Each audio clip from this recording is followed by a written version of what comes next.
자, 오늘 수업 진행해 보도록 하겠습니다. 자, 오늘 수업은 2단원 기업에 대해서 설명을 해보도록 하겠습니다.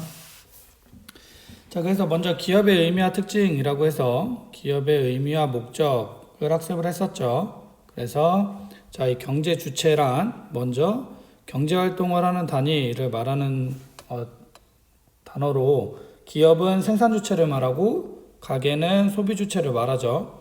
그 다음 정부는 생산 주체가 될 수도 있고 소비 주체가 될 수도 있고 그 다음 생산과 소비 주체가 동시에 될 수도 있다라고 학습을 진행했었습니다. 그래서 먼저 기업의 의미에 대해서 한번 알아보도록 합시다. 자, 그래서 먼저 인간의 욕망을 충족시켜 줄 수 있는 재화와 서비스를 생산하고 분배하고 소비하는 것. 자, 이 처음부터 끝까지 그러니까 사람이 필요로 하는 욕망이 있고 그 다음에 이러한 욕구를 재화 서비스로 채워주는 자, 이 과정을 전부 경제생활이라고 하죠. 경제활동이라고도 하고요. 자, 그래서 생산에 참여해서 소득을 분배받고 소비하는 가게, 기업, 정부 등을 우리는 경제주체라고 합니다.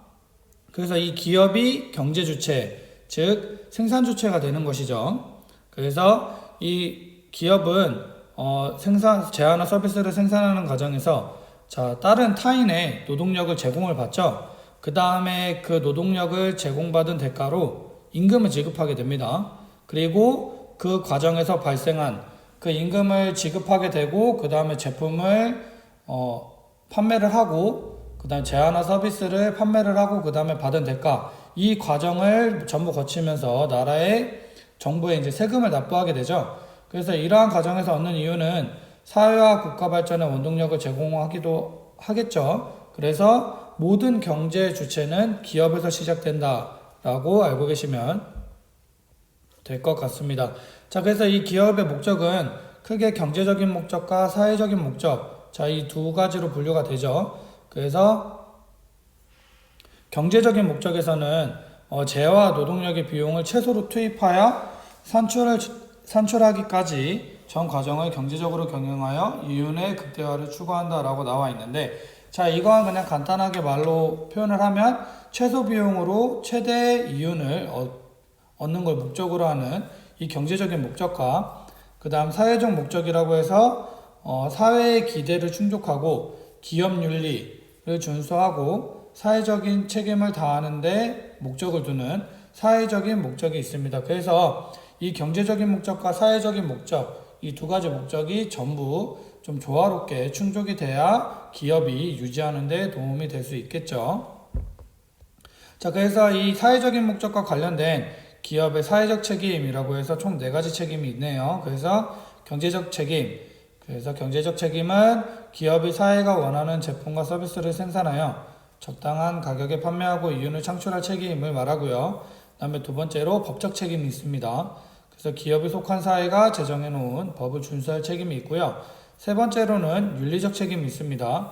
그래서 윤리적 책임의 특징은 강제되지가 않죠. 하지만 이해관계자들에게 조금 더 효과적으로 투자를 받거나 제공을 하기 위해서 기업이 모든 이해 당사자와 기대의 기준 및 가치에 부합하는 행동을 할 책임으로서 강제되지는 않으나 자, 이 윤리적 책임을 반하게 된다면 아무래도 기업의 존속에 문제가 되는 상황이 많이 발생이 되겠죠. 자, 그리고 마지막 4번째로는 자선적 책임이 있습니다. 그래서 기부나 사회공헌 등 기업의 개별적 판단이나 선택과 관련된 책임으로서 아무래도 사회에 뭔가 좀 자선적으로 기부나 그런 게 필요한 사건이 일어나게 되면 기업들이 이제 앞다투어 이제 기부를 좀 시작하게 되죠.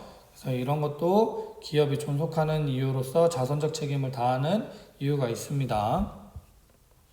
자, 그래서 이 기업은 역할과 특징이 있는데 이 기업에는 어떠한 역할이 있고 또 어떠한 특징이 있는지 한번 알아보도록 합시다. 그래서 기업이 목적을 달성하기 위해서는 기업이 목적을 달성하기 위해 하는 여러 활동은 이해관계자의 관계 속에서 이루어지게 되는데, 자, 이 이해관계자는 자, 이 내부 이해관계자와 외부 이해관계자로 나뉜다고 우리는 학습을 했었죠. 그래서 내부 관계자에는 종업원 등이 있고요. 외부 관계자에는 투자자 등이 있죠. 그래서 이거 좀 알고 이 개념을 알고 넘어가시면 될 것 같습니다. 그래서 옆에 보시면 기업의 이해관계, 즉 서로의 손해와 이익이 걸려있는 관계를 가진 개인 또는 그룹을 말하는 회계 시간에 배웠었죠. 그래서 이 이해관계자로는 소비자, 그 다음 기업에서 생산활동하는 구성원 및 경영과 관련된 주주 등이 있었다고 설명을 했었죠. 그래서 이 이해관계자의 관계를 통한 기업의 주된 역할로는 생산활동과 일자리 창출, 그 다음에 국가발전 등의 이유로 들 수 있겠죠. 자, 그래서 이 기업의 역할과 특징에서는 첫 번째로 생산활동이 있습니다. 그래서 소비자가 필요로 하는 제품이나 서비스를 생산하고 그 다음에 제공해서 소비자의 욕구를 충족시키는 과정까지 생산활동이 있고요. 그 다음에 일자리 창출이 있습니다. 그래서 인재를 발굴하여 일자리를 제공한다 라고 나와 있는데, 인재를 발굴하여서 일자리 제공을 하는 이유도 있겠지만 아무래도 효율적으로 업무를 할 수 있는 효율적인 일꾼을 뽑기 위함이 되겠죠. 자, 그 다음에 세 번째로는 국가 발전에 기여가 있습니다. 그래서 국가의 부가가치를 창출하며 국가 경제 발전의 원동력이 된다. 자, 이는 기업의 이윤뿐만 아니라 이제 국가가 수준이 높아져야 아무래도 기업이 존속할 수 있는 기회들이 굉장히 많고 또 이윤을 추구할 수 있는 사항들이 굉장히 많이 늘어나게 되겠죠. 그래서 국가 발전에 기여한다는 역할도 있고요. 그래서 각 역할에 대한 특징을 좀 알아보도록 하겠습니다. 자, 첫 번째로 생산활동이 있는데 기업은 사회에서 필요한 제품이나 서비스의 사업 기회를 포착해야 되죠. 그래서 왜냐하면 기업은 어쨌든 이윤을 추구하기 위해서 돈이 되는 활동을 해야 돼요. 자, 돈이 되는 활동을 하기 위해서는 고객이 필요한 게 무엇인지 파악을 하고 때에 맞게 제공을 해야 고객이 이제 그에 대한 대가를 지불하기 때문에 그 기회를 포착해서 사업화를 해야겠죠. 그래서 원재료를 가공하는 등의 생산 과정을 거치게 되는데, 자, 이 생산 과정에서 들어가는 비용을 최소화해야겠죠. 그래서 이 생산 과정을 거쳐서 제품이나 서비스를 소비자에 공급함으로써 그에 따른 대가를 받는 부가가치를 창출하게 되는 건데, 자, 이 과정에서 부가가치를 창출할 수 있는 과정은 두 가지죠. 그래서 생산 과정에서의 비용을 줄이는 행위와 그 다음에 제품이나 서비스를 효율적으로 전달해서 들어가는 소모품을 줄이고 그 다음에 받는 대가를 조금 더 많이 받을 수 있는 상황을 유도를 해야겠죠. 그래서 기업이 지속적으로 부가가치 창출을 하기 위해서는 사회의 다양한 요구, 고객을 말하는 거겠죠. 충족할 수 있는 제품이나 서비스를 제공하기 위해 끊임없이 기술을 개발해야겠죠. 그래서 똑같은 제안이나 서비스만 제공을 하게 되면 소비자로서는 좀 질리는 감이 없지 않아 있고, 그 다음에 타 경쟁업체에서 지금 우리 업체에서 제공하는 제안이나 서비스보다 질이 더 높을 수도 있어요. 자, 그래서 그러한 상황을 대비하기 위해서 아무래도 새로운 기술을 더 개발을 해야겠죠. 다음, 더 나은 제품과 서비스를 제공하여 시장에서 경쟁력을 유지하려는 노력이 필요하다. 자, 이러한 특징을 가지고 있네요. 자, 그 다음에 두 번째로는 일자리 창출이 있죠. 그래서 기업은 다수의 사람들로 구성되어 있는 조직체죠. 그래서 구성원들에 의해 생산활동이 이루어지기 때문에 구성원들에게 일자리를 제공하고 그 다음에 기업의 생산활동에 참여해서 노동력을 제공한 대가로 일정한 소득을 유지하게 되게 됩니다. 그래서 이 일자리는 구성원 개개인에게는 직업생활의 터전으로 이루어지고 또 경제적인 가치 이외에도 사회 공동체 일원으로 참여할 수 있는 기회를 제공하는 등 사회적 가치를 부여하게 되죠. 그 다음 가장 중요한 자아 실현의 장으로서 심리적인 가치를 실현할 수 있도록 도와주는 그러한 일자리 창출로서의 특징도 있고요. 그 다음에 마지막으로 국가 발전에 기여가 있습니다. 그래서 기업이 세금을 납부하게 되죠. 자, 이 세금은 제품이 고객이 원하는 제안이나 서비스를 파악을 하고 그 다음 그 제안이나 서비스를 제공하기 위해서 제품을 생산하는 과정에서 비용을 조금 더 줄이는 그러한 방법들을 통해서 제안을 생산을 하고 그 다음 그 제안가 필요한 고객에게 전달하는 과정까지 이루어지는, 자, 이 과정을 통해서 세금이 발생이 되는데, 이 세금을 납부함으로써 국가는 공공사업과 정책의 재원을 마련할 수 있다는 점에서 국가 발전에 도움이 되게 되죠. 그래서 이 기업이 생산 활동을 통해 이윤을 많이 발생시키면 그만큼 국가에 환원하게 되는 세금도 늘어나고 국가 재정에 결론적으로 보탬이 되는 이러한 결과를 나타낼 수 있겠죠. 자, 그래서 이러한 역할을 하고 이러한 특징을 가지고 있는 기업은 어떠한 종류로 나뉘어지는지, 그 다음에 각 나눠진 종류에 대한 형태별로 특징에 대해서 알아보도록 하겠습니다. 자, 먼저 기업의 형태에 대해서 좀 알아야겠죠. 그래서 기업의 목적을 달성하기 위해 취하고 있는 기업의 구조로, 자, 일반적으로 업종에 따라 제조업, 서비스업, 건설업 등으로 구분하고, 그 다음 자본 및 종업원 수에 따라서 대기업, 중견기업, 중소기업으로 구분을 하게 됩니다. 자, 그래서 업종 및 규모에 따른 구분보다는 자, 이 자금 조달이 얼마나 되는지, 그 다음 가지고 있는 돈은 얼마인지, 이거의 출자 관계에 따른 경제적 형태, 법률상의 규정에 따른 법률적 형태로 구분하는 것이 구조적 특징을 더 잘 반영한다는 특징이 있습니다. 그래서 자, 이 업종 및 규모에 따른 구분보다는 자, 여기 보시는 자, 이 경제적 형태와 그다음에 법률적 형태로 구분하는 것이 아무래도 특징을 더 반영한다는 형태를 보이고 있습니다. 그래서 먼저 이 경제적 형태에는 자, 설립 자금 조달 방법에 따라서 자, 이 사기업과 공기업, 그다음에 공사 공동기업으로 구분을 하고요. 자, 여기서 이 사기업은 다시 개인기업과 공동기업으로 구분하고, 자, 그다음에 이 공동기업은 소수 공동기업, 그 다음 다수 공동기업으로 구분을 하게 됩니다. 이 아래의 표를 보시면 조금 더 이해가 빠르겠죠. 그래서 이 사기업은 자, 여기 보시는 공기업, 사기업, 공기업, 공사공동기업으로 나뉘게 되고, 자, 이 사기업은 개인기업과 공동기업, 그러니까 개인기업과 공동기업으로 나뉘게 되고요. 자, 그 다음에 여기서 또 이 공동기업은 소수공동기업과 다수공동기업으로 나뉜다고 알고 계시면 될 것 같고요. 자, 그 다음에 기업의 법률적 형태는 법률상 어떻게 규정하고 있는지에 따라서 구분을 하게 되고요. 자, 이 기업을 개인기업, 그 다음에 민법상의 조합, 그 다음에 상법상의 익명조합 등으로 구분을 하게 됩니다. 그래서 이 법률적 형태는 자, 개인기업은 이 개인기업이 있고요. 그 다음에 공동기업에는 소수로 운영하는 공동기업은 한 명에서부터 익명조합까지 있고요. 그 다음에 다수로 공동하는 이 법률적 형태로는 주식회사, 여러분이 잘 알고 있죠.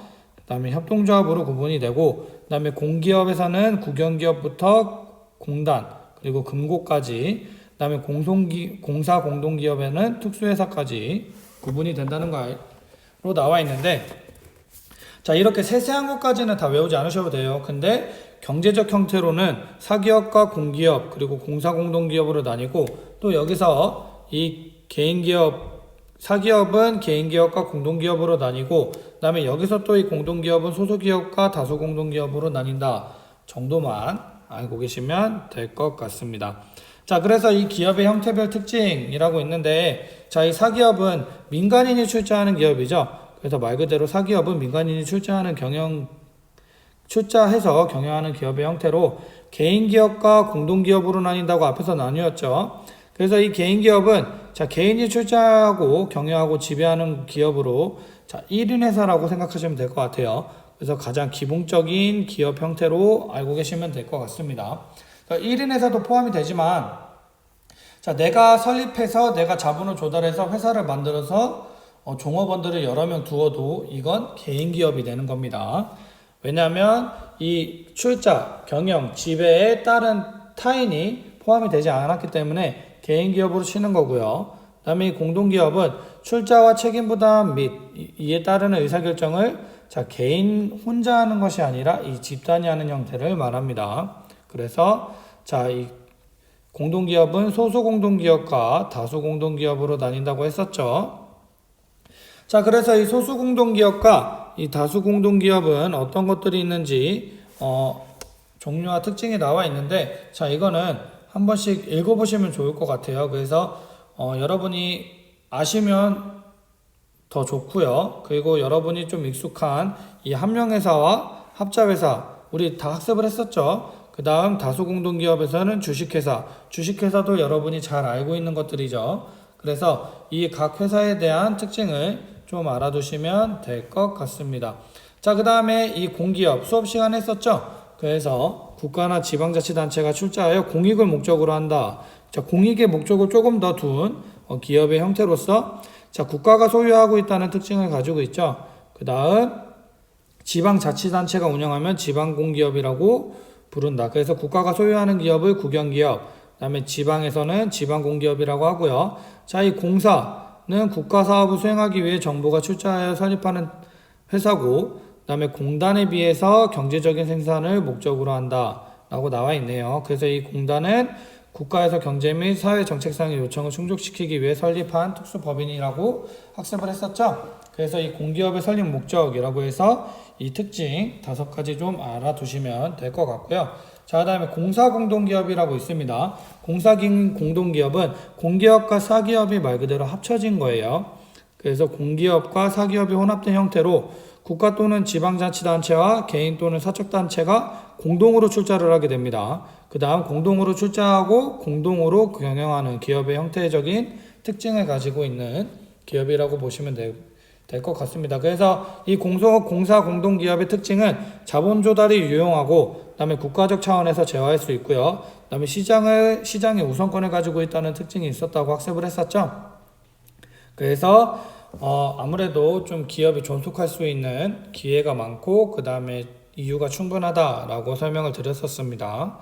근데 여기서 좀 단점이라고 볼 수 있는 건 이 전문 경영자를 충원할 수가 없다는 특징이 있었죠. 그 다음에 이 공사공동기업의 가장 큰 특징이라고 가장 중요한 특징이라고 말을 했었던 이 민영화가 나타나기 때문에 적극적인 책임 경영이 이루어지지 않을 수 있다는 한계가 있다고 설명을 했었습니다. 그래서 여기서 이 민영화는 국가가 가진 소유권을 민간 부분으로 이전하는 이 특징을 가지고 있는 공사공동기업이라고 설명을 드렸었습니다. 자, 그래서 여기까지 하고요. 내일 등교 계약이 좀 시행이 되죠. 그래서 등교하게 되면 2차 수행평가와 그 다음에 복습을 계속 하도록 하겠습니다.